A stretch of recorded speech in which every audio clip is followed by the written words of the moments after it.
तिलकधारी है वो मेरा भाई है, वो हिंदू है। जो तिलक लगाता है वही मेरा मित्र है और मैं उसी से दोस्ती करूंगा।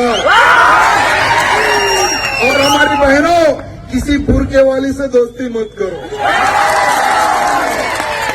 अभी एक समय था आफ्ताब से हमें खतरा था, अब तो आयशा से भी खतरा है हमें।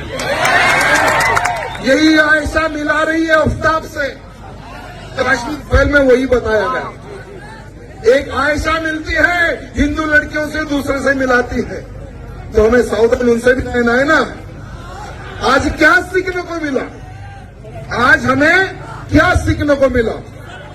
आज भले ही यहाँ पर 5,000 लोग होंगे, लेकिन अगर आप लोग एक संकल्प अगर ले लिए कि हमें सब चीज बाजू रखकर हिंदुत्व के लिए हमें कार्य करना है। हम सब हिंदू है ना। हिंदू होने के नाते अगर हफ्ते में एक दिन, जैसे आज क्या है, रविवार है ना, संडे ना, आज संडे माने क्या करते आप लोग? संडे के दिन क्या करते?